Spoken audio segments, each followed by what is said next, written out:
শত্রু।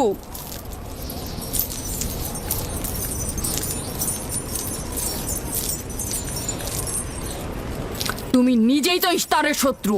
প্রথমে তোমার নিজের রক্তের মূল্য পরিশোধ করো। তাহলে আমাকে বন্দি করছো না কেন? বন্দি করো। অগ্নিপিণ্ডের মধ্যে নিক্ষিপ্ত হওয়া তো আমাদের বংশের প্রাচীন ঐতিহ্য। আমার দাদা ইব্রাহিম, উনিও তো একবার নমরুদের আদেশে অগ্নিপিণ্ডের মধ্যে নিক্ষিপ্ত হয়েছিলেন। এখন পর্যন্ত তুমি যে গ্রেপ্তার হওনি তার কারণ তুমি হচ্ছ গভর্নরের ভাগিনা। তার অর্থ দাঁড়াচ্ছে এই যে আমার মামা গভর্নর লাবান ইস্তারে খোদাকে অবমাননা করতে পারে কোনো শাস্তি ছাড়াই। ওকে গ্রেপ্তার করো আর ওর দাদার মতো ওকেও আগুনে নিক্ষেপ করো।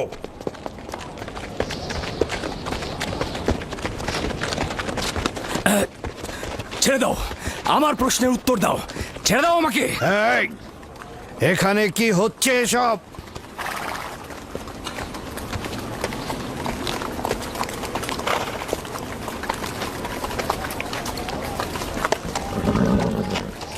ওকে ছেড়ে দাও আর অভিযুক্তকারীকেও মুক্ত করো। ফারাসের অবশ্যই শাস্তি পাওয়া উচিত। যখন ইয়াকুব জীবনের মূল্য পরিশোধ করতে চায় তখন তোমাদের কোনো অধিকার নেই ওকে শাস্তি দেবার।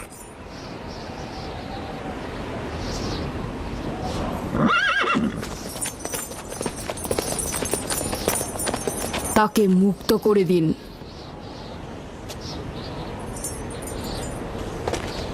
ইয়াকুব, তুমি অবশ্যই ফারাসের জীবনের মূল্য স্বরূপ 500 দিনার পরিশোধ করবে। হ্যাঁ, কোনো সমস্যা নেই, আমি এই অর্থ পরিশোধ করব।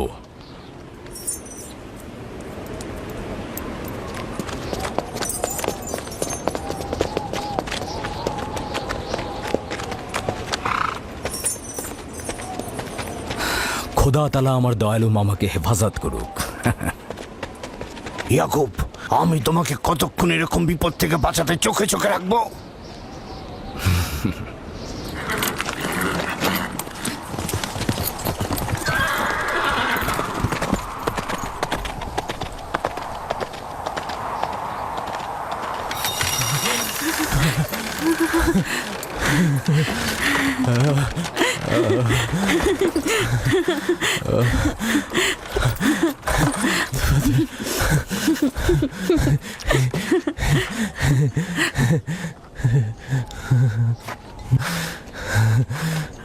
আপনি মহান, আমরা কৃতজ্ঞ।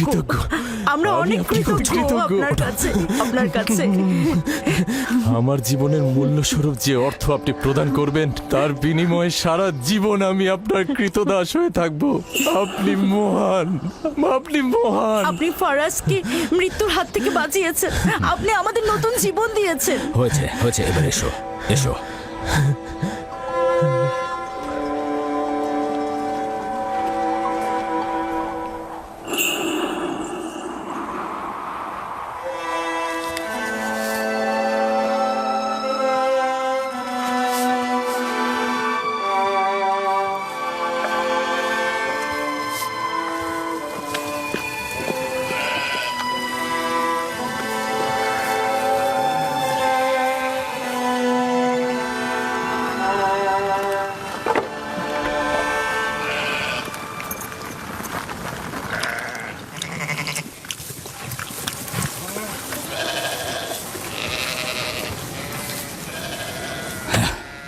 লোকটি আসলেই খুব ভালো, আসার পর থেকে শুধু কাজই করে যাচ্ছে।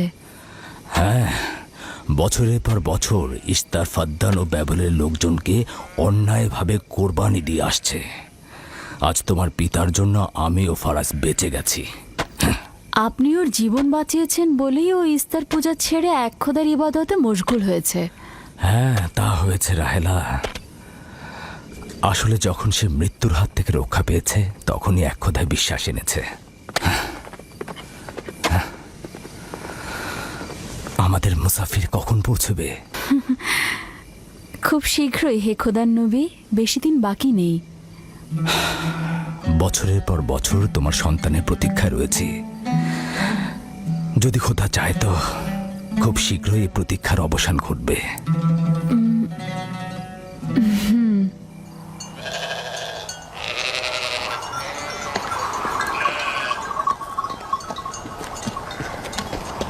ইস্তেকদার, তোমার ও তোমার পরিবারকে সালাম। তোমার উপরও দরুদ বর্ষিত হোক ইয়াকুব রাখাল। হ্যাঁ, কৃতজ্ঞতা জ্ঞাপন করছি। মন্দিরে ইস্তারের জন্য খোরমা হাদিয়ে নিয়ে যাচ্ছ? প্রভুদেরকে তো অবশ্যই খুশি করতে হবে, তা না হলে তো এবছর বৃষ্টিপাত হবে না, তাই না? আমার কিন্তু মনে হয় মন্দিরের ইস্তারে চাইতে তোমাদের বেশি দরকার ওই খোরমা। তোমার কাজ হচ্ছে আমাদের খোদাকে অপমানিত করে আমাদেরকে রাগান্বিত করা, তাই তো? তোমরা কি নিশ্চিত যে ইস্তারের মন্দিরের ওই পাথরের মূর্তিগুলো সত্যিকার অর্থে বৃষ্টি বর্ষিত করতে পারবে? তোমার এসব কুফুরি কথাবার্তার কারণেই আমাদের মন্দিরের খোদা নাখোশ হয়েছে, আর এই কারণেই ফাদ্দানের আকাশে আজ মেঘ নেই। এই ইয়াকুব, ইস্তারের অবমাননা থেকে তুমি নিজেকে রক্ষা করো। চলে এসো, চলে এসো।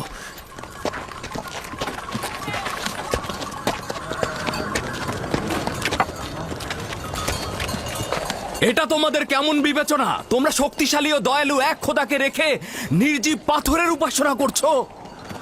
কেন তোমরা বিষাদগ্রস্ত জমিনে নিজেদের আত্মাকে এক খোদার ইমানের নূরে আলোকিত করছো না?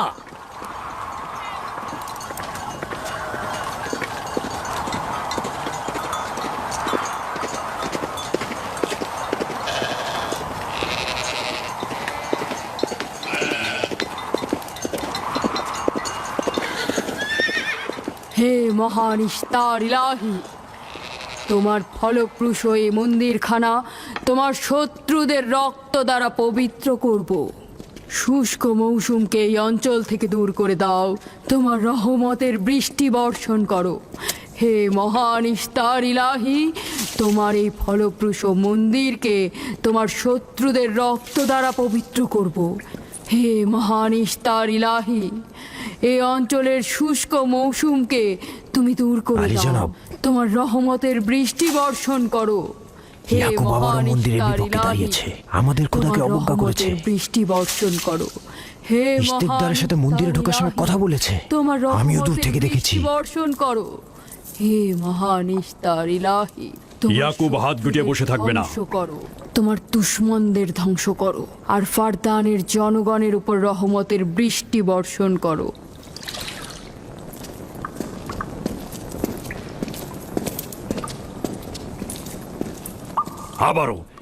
আবারও শুরু করেছে।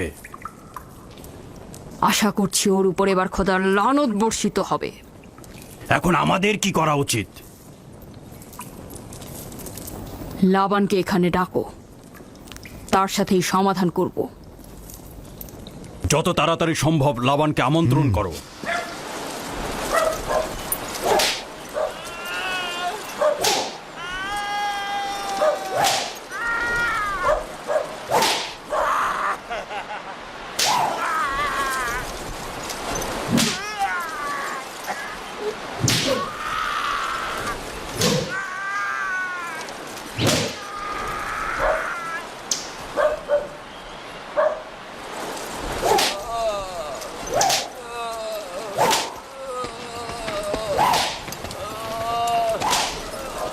জনাবে আলী, ইস্তার মন্দিরের মহান ধর্মগুরু আপনাকে সাক্ষাতের জন্য আমন্ত্রণ জানিয়েছেন।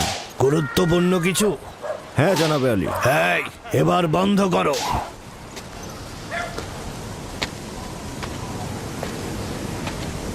তুমি যদি আবারও চুরি করেছো তাহলে তোর আর আঘাতে আর জীবিত ফিরবে না। আমি কথা দিচ্ছি এমন ভুল আর কখনো হবে না। ছেড়ে দাও একে। এসো।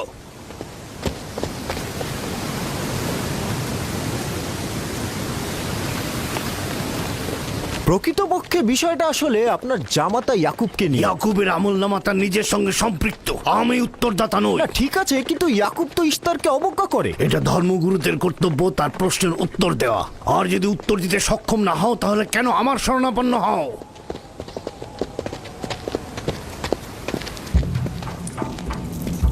খোদার চাইতেও বড় খোদা মহান ইস্তার রাগান্বিত হয়েছেন। আমি দুর্ভিক্ষ দেখতে পাচ্ছি, যা ফারদানের জনগণের জন্য শুষ্ক মৌসুম আর মৃত্যুর কারণ হতে যাচ্ছে। জনাবে আলী, আমি তার আপনি একটু মধ্যে অপেক্ষা করুন, আমি শোকার্ত ধর্মগুরুকে অবস্থা খবর দেখতে দিচ্ছি। মহান ইস্তারকে সে রাগান্বিত করেছে।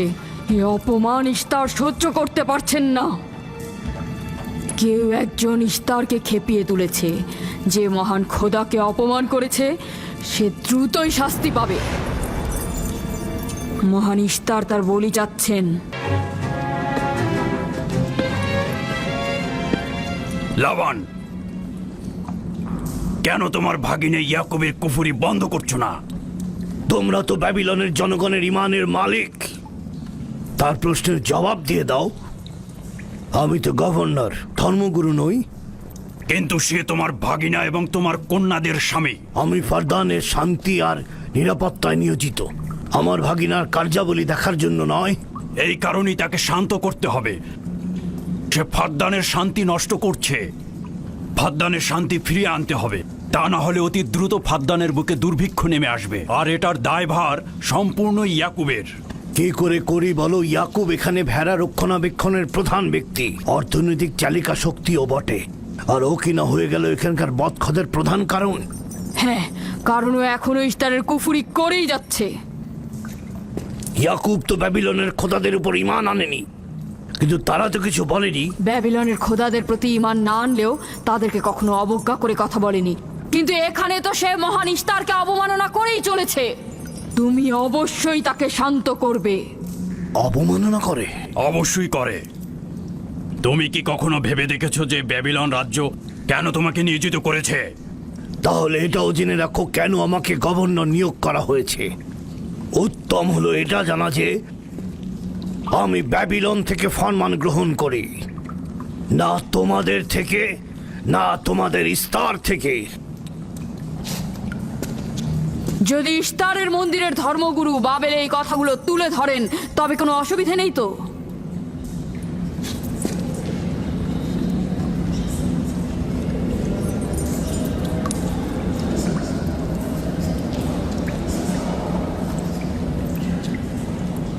ঠিক আছে, আমি ইয়াকুবের সঙ্গে কথা বলছি। ইয়াকুবকে বলে দেবেন, আর কখনো যদি আমার পরিবারের সাথে ইস্তার নিয়ে কোনো কটু কথা বলে তাহলে তাকে আগুনে নিক্ষেপ করা হবে। কুকুরের ছানা তার বাবা মার কাছে ঘেউ ঘেউ শেখার আগে নেকড়ের কাছে ছিন্ন ভিন্ন হয়ে যায়। তোমার নিজের জবানের হেফাজত করো। এবারের মতো ক্ষমা করে দিচ্ছি, পরের বার কিন্তু করব না।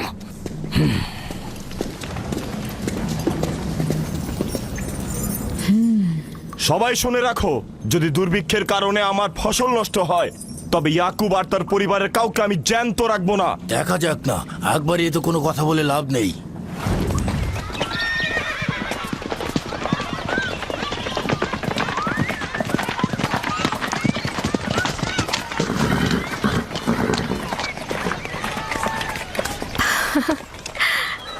আব্বাজান এসেছেন।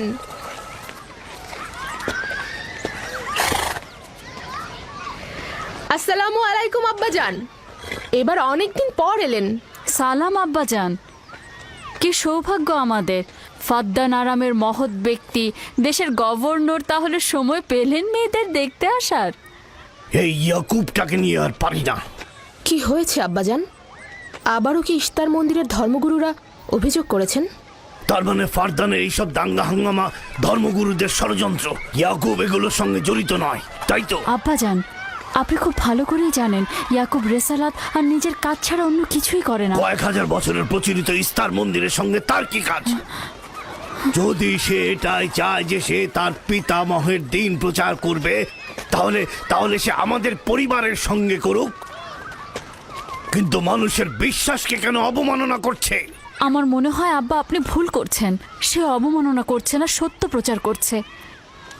আব্বাজান, কিছু মনে করবেন না। ইয়াকুব আসলে এক খোদার প্রতিনিধি হয়ে তার নিয়মকানুন সম্পর্কে জনগণকে সচেতন করে তুলছেন, যেটা তার কর্তব্য বলে মনে করছেন। যেরকম আপনার কর্তব্য ফাদ্দানের জনগণের নিরাপত্তা প্রদান করা। তোমরা তার মতো কঠোর ও বেপরোয়া হয়েছ। আমি যদি চাই দায়িত্ব পালন করতে, তাহলে তোমরা মরুভূমিতে ভবঘুরে হয়ে ঘুরবে। আব্বাজান, আমি আর আমার বোন লিয়া আমাদের স্বামীর দিনে অটল আছি, তাই এক খোদার আইন বাস্তবায়নে আমরা তাকে সাহায্য করেই যাব। তোমরা সবাই দেওয়ানা হয়ে গেছো। তোমরা কেউ আমার অবস্থার কথা চিন্তা করছো না। তোমরা কি জানো, ব্যাবিলনের ধর্মগুরু যদি জানতে পারে আমার ভাগিনা ইস্তারের বিরুদ্ধে অপপ্রচার চালাচ্ছে, তাহলে আমার কি অবস্থা হবে ভাবো। আমি তখন কতটা বিপদে পড়বো। ইয়াকুবের খোদার শক্তি ওই বাবেলের মন্দিরের ইস্তারের থেকে অনেক বেশি। আব্বাজান, আমাদের উচিত হচ্ছে আমাদের নিজেদের খোদাকে ভয় করা, ওই পাথরের খোদাকে নয়। আমার না তার খোদার সঙ্গে কোনো কাজ রয়েছে, না এদের খোদা। শুধু বলবো ইয়াকুবের কোনো অধিকার নেই ফাদ্দানের লোকের কাছে আমার অবস্থান নড়বড় করে দেয়া। কি হয়েছে রাহেলা?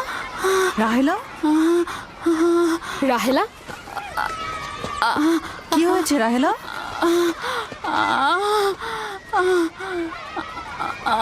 রাহেলা, রাহেলা, কি হলো তোমার? এমন করছো কেন? আলহামদুলিল্লাহ, মনে হয় সময় হয়ে গেছে। যাও, ধাত্রীকে খবর পাঠাও। আচ্ছা আচ্ছা যাও, চলো আমরা সবাই মিলে ওকে ঘরে নিয়ে যাই। হ্যাঁ চলো, চলো, হ্যাঁ। চলো ঘরে নিয়ে এই যে, যাই ওকে। আস্তে। আস্তে। পলাশ, বলুন জনাব। জাহাতুন মরুভূমিতে যাও, ইয়াকুবকে বলো এখনই যেন চলে আসে। খুবই দ্রুত যাও, জি আচ্ছা। আমার ঘোড়াটা নিয়ে যাও।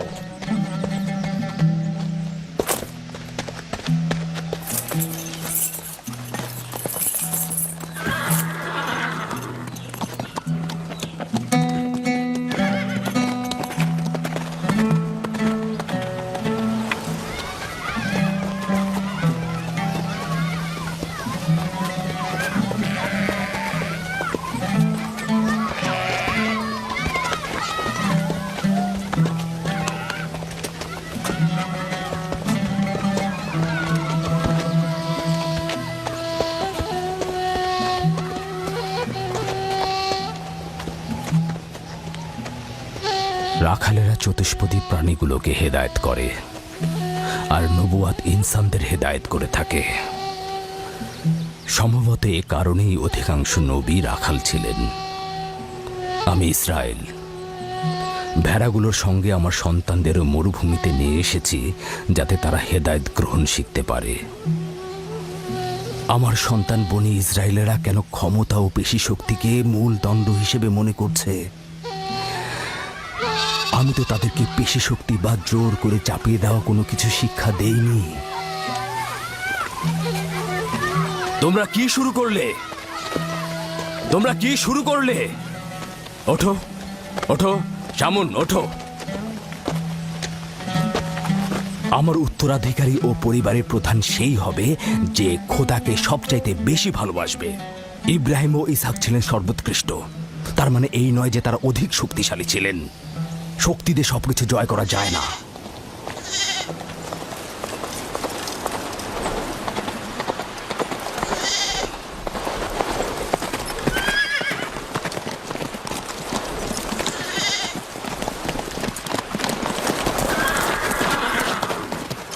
কি হয়েছে ফারাস?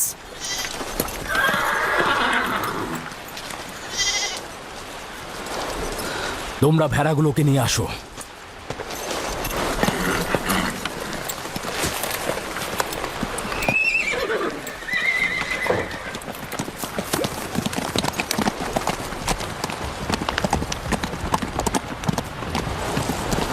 কিছু কি হয়েছে? আব্বাজান কোথায় গেলেন?